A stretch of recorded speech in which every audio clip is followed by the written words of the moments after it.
So just the other day, the Pomp had Tim Draper, of all people, on his show to talk about Elon Musk, Bitcoin, and the future of the US.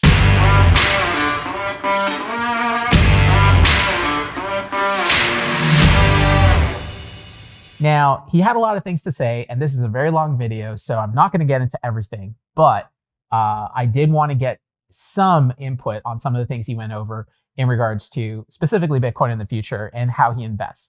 Tim Draper, if you don't know, is a big whale in Bitcoin. He bought up quite a bit over the years. He has understood its long-term value. He used to buy it back in the day when nobody knew what it was really about. But the truth is that he understands Bitcoin very well. As a matter of fact, he has a prediction that in the next 6 months from now, right now, he expects Bitcoin to be priced at, get this, $250,000. $250,000 is what Tim Draper predicts Bitcoin should be at. Now, previously, he predicted that it should be at $250,000 by today at the end of 2022. However, he adjusted that due to, of course, the macro environment and what's been going on. He said it's going to be pushed out another 6 months, which is interesting that he would only push it out 6 months because I don't see anybody else in the space really doing that. Everybody's talking doom and gloom. So Tim Draper seems to see something that not everybody else does, and that's interesting. So the Pomp, of course, had a lot of questions for him. So let's get into it and see what Tim Draper has to say about the future.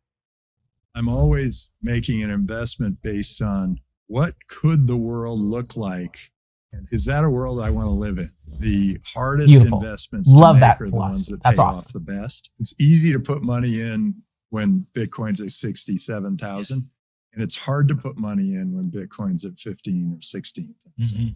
People say, why do you like decentralized? And I say, what is centralized? Centralized is Putin. How do you decide when you spend Bitcoin versus when you don't? I'm going to wait for a time when I feel that the world understands it. And I think that's probably 5 years from now. Are you still buying Bitcoin? Interesting. All right, guys, bang, bang. I've got Tim here with me. I thought a great place to start would be innovation is something that you've hung your hat on. You have an investment style that benefits when people figure out innovation, when they're able to build companies and startups. How do you actually know when something is innovative versus it looks shiny or it looks sexy, but it isn't truly something that's going to break through and end up creating economic value? So what's cool about what I do is I can fail a lot. Think of me swimming really hard and hoping a wave comes. And so when I meet an entrepreneur where I say, oh, wow, that's really interesting. The market size is big enough. They're using technology in a new, unique way. And they're talking about the customer a lot. And promotion. If they're successful, I like the way that world looks. Then I'm ready to jump in. And about half the time it doesn't work. But every once in a while it does. And when it does, it usually works bigger than any of us ever imagined. And so that's why I'm always making an investment based on what could the world look like and how is that a world I want to live in? And that turns out to be a great way to invest. Yeah. Okay, let's stop right there. So Tim Draper has a very interesting take on the way that he invests. He basically looks at, is this going to make a better world? Is this the kind of world I want to see in the future? And if so, let's invest in it. He said, actually, the fact that he said that it's only half of those didn't work out, that is really good because in the typical investment world, you're lucky to get 1 out of 10, right? 9 times out of 10, they're going to fail. And that's what a lot of venture capitalists actually work on. They actually work on these ratios of like, we're going to put in money across all these 10 things. And out of those 10 things, 9 of them are going to fail. 1 of them is going to be good. Now, of course, they're not that flippant. I'm just saying that tends to be what happens, right? And I think because of the way Tim Draper approaches it with this innovation first and what kind of world are we gonna move towards, I think that gives more, because it has a more positive outlook rather than all of it just being about what's in it for me and what's the money I'm gonna make out of this. I think that's what makes him capable of being able to call it better than most VCs. So I really like that about what he's talking about. Innovation first, what kind of world we're going to live in. And hey, You might not be a massive whale like Tim Draper, but that's really good information on how you should be carrying on yourself, right? When all these people get into crypto and they start talking about where they're going to put, what coins they're going to buy and all this kind of stuff, 9 times out of 10, it's like, well, is this one going to move, right? Is the kind of attitude, rather than how is this going to change the world? How is this going to help my kids in the future? Or questions about, is this going to be something that's going to help us to decentralize the world, not have, centralized Putin, like he talked about, and things like this.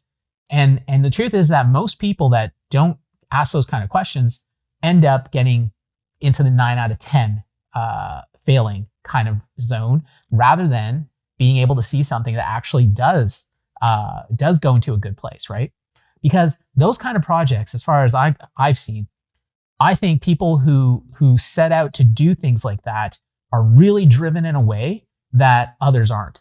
Others, 9 times out of 10, again, with the ratio, they're actually just telling a story they know is going to sell, so that people are going to give them money, and then they're going to, and that will be their success.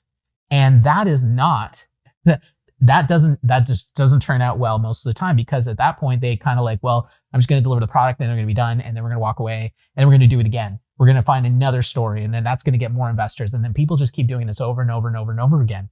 And you know what? All these investors, these big investors especially, they got to put their money somewhere, so they end up getting some of that, right? Yeah, it's really, and if you're in the crypto space, you see that as well. It's easy to access that because it's an open space, and that's part of what's great about it. It's also part of why you have to take responsibility for who you're actually going to back up, who you're going to actually believe in, right? So really make sure, like Tim Draper, going on a little bit about this, but really what Tim Draper is talking about, really pay attention to that, because I think that's a winning formula for success. Let's continue. Let's see what Pomp is going on now. On and you're asking them questions. Obviously, you're not asking them only questions about themselves, but you're trying to understand how they think, how they make decisions. Are there things that you explicitly look for where you're like, yep, that is, a good sign, or even things that they may say or do where you're like, that's a red flag. I've seen that pattern before and I don't want to kind of repeat it? Yeah. So now all the entrepreneurs who are listening are going to game the system, but I'll give you the hint, because it's you, because it's Pomp. This is, very special. Here it is. And I'm just going to say, I asked the question, why are you doing this? And Exactly. I do it in just that way, because the great entrepreneurs will rise to the occasion. And the wannabes they'll sort of say, well, my friend thought it was a good idea, or I wanted to start a business, or whatever, want to make money or whatever. We're backing missionaries, and it turns out the mercenaries don't make money. The missionaries do. And I love that. The ones who Missionaries have it in their versus head that mercenaries. this is the way the world's going to look, and this is what I'm going to do, and this is how I'm going to get there, and here's how I'm going to delight my customer, and this is how customers are going to become our sales force, all those things, then we say, okay, that's worth jumping into. Yeah. When you meet some of these founders, what's always fascinating to me is like Airbnb goes on to be a massive business. Facebook goes on to be these massive businesses. And you hear the origin stories. Now, there's always the hindsight bias of like, oh, we always knew it was going to be a big business. But a lot of times it's somebody trying to solve a problem for themselves or for a friend or whatever. And it starts off small. How many of the founders do you think actually have like world domination as a kind of vision early on, versus they almost gain confidence as the thing begins to work more and more and they realize they can go bigger and bigger? I actually think it is the latter. At first, I want to solve this problem for this customer, and I've got this new technology that is like 10 years better than the technology that these competitors are operating under. And now I can do something really interesting for the customer that they weren't able to do before. Well, then they jump in and things start going well. And going well means you've got 3 customers who are delighted. Until you have 3 customers that are delighted, it's not going well. Okay. Before that, it's like still failing. We call that fail and fail again until you succeed. You're still failing until you've got 3 customers who are delighted. And then figure out how you can make those customers into your sales force. Get them so happy that all they want to do is talk about you, and have them spread it. And then you start getting that machine going, and then the entrepreneur can really realize their full potential, their full dream, their full vision. And that really does make a difference. When you think of a consumer product, it's very easy to understand what the problem is. Delight 3 customers, they turn into your sales force. Oh, that was really good info. Don't just invest in consumer products. You also invest in all sorts of innovative technologies. And so maybe we can use 2 examples, rockets and Bitcoin, which a lot of times people like to say Bitcoin is on the rocket and it's going to the moon. But we're going to separate them. Taking a very circuitous route. Yes. It's going up and down, but eventually we'll go up, right? And maybe let's start with rockets, right? When you think about some of the companies that you guys have invested there, how do you think about which customers are you delighting? How do you think about which is the problem? A rocket can do a lot of different things. Like, walk me through maybe just like underwriting some of these companies and use an example, or just talk generally. That's a really good question. It is true that Elon, when he talked about Tesla, he was talking about how he could delight his customers. So he did have that in mind. When now backing a rocket company, that's where the market part comes in to our thinking. The market is, nothing's happened in this industry for years. The existing parties are not providing the customer experience we all want. Very true. So it had been 50 years since there had been a successful car company when we funded Tesla from the very beginning. Wow. And everyone in the world really thought that rockets were only a business for governments. For government. And when you have an industry like that hasn't changed forever, and you have an entrepreneur that says, there's a new technology here, and I can do something with it, and I can jump into this market with something that, in the case of the rocket, was 1/200th of the cost of what it would take to get a rocket from NASA. So NASA would shoot a rocket up with a certain payload, and SpaceX was able to do that for 1/200th of the cost. Wow. Pretty good. And so once you see something like that, where an industry has gotten sort of fat and lazy, and not to say that the individuals within NASA are fat and lazy, or the individuals within the car companies are fat and lazy. Yeah, in the car company example, they were so caught up in their own success. They lobbied government. Government sort of wrote rules to limit what they could do. And then all of a sudden there's this electric car that comes along that doesn't run like a golf cart, but it runs extraordinarily fast. It's a breakthrough. And those breakthroughs happen occasionally, and they are the hardest to invest in. Why? Because, well, in the case of both of those, 8 out of the 10 partners at Draper Fisher Jurvetson were saying no. Really? 8 out of 10 thought it was a bad idea. And the rest were and the 2 of us were pushing. And eventually they sort of, okay, do it, but less, or whatever. And interesting. A little less so with SpaceX, because SpaceX, we already knew Elon was capable of extraordinary things. Why did you think that? Okay, so let's pause right there. Yeah, so that's interesting that, with Draper Investments, they actually had to, 8 out of 10 were not going to back Elon. So that's interesting. And you know what? It doesn't surprise me, because typically, like you said about how it's really difficult, because you're investing in the unknown. You're investing into something that is hard to see, right? And I think because Tim Draper has that, looks at what kind of world do we want to live in, what kind of future are we going to build, sort of opportunity. I think that's what allowed him to be able to be more forthright and more aggressive in terms of bringing forth that idea that, like, look, this is something we really need to invest in, right? The interesting about the rockets was, looking at an opportunity where a market has gotten lazy.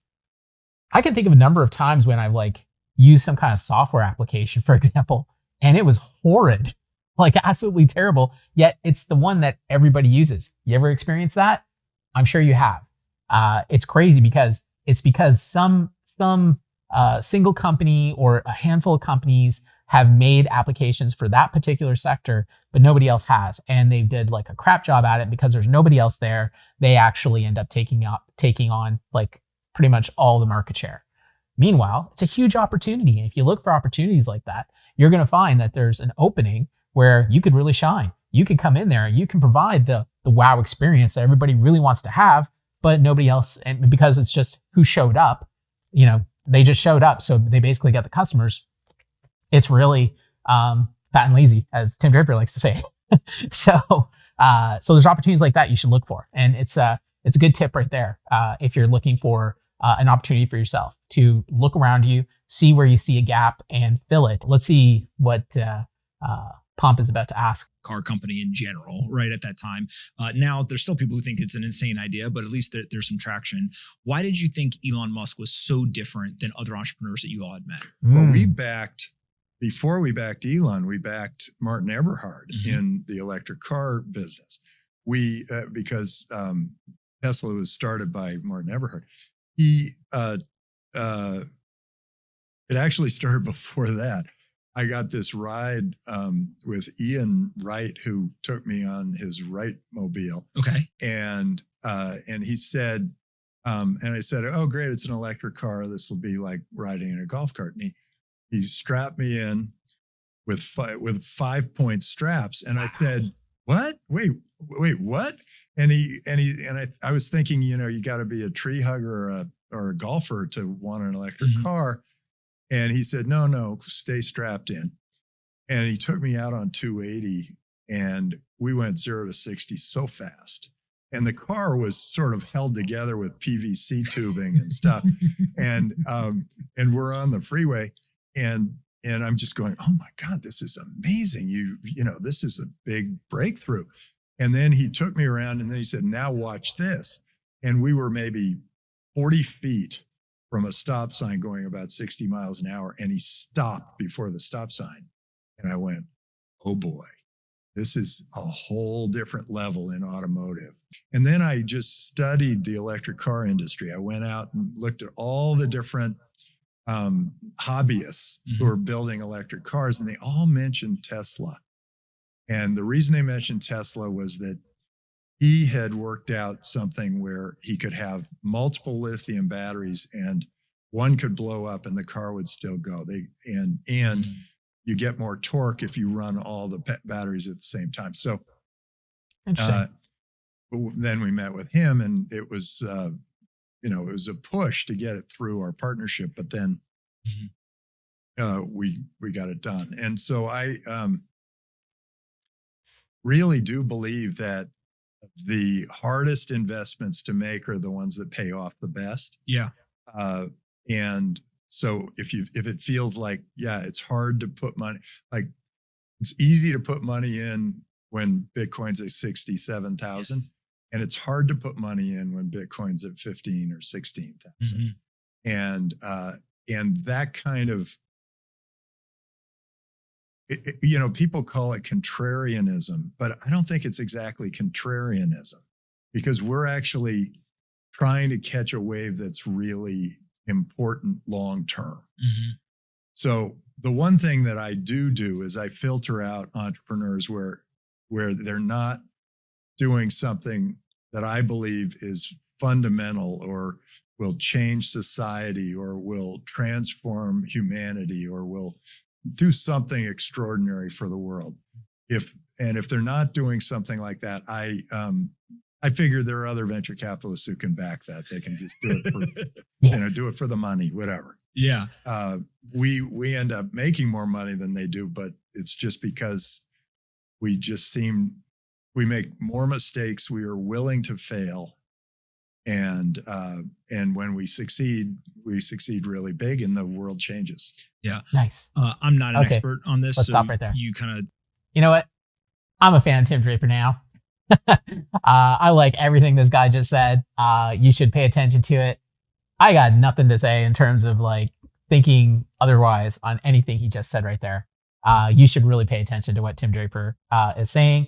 And his philosophy when it comes to investing is clearly, he said he fails more often, but he ends up making more money because he invests in things for the future, and he's looking to catch that wave, and he's looking to change the world.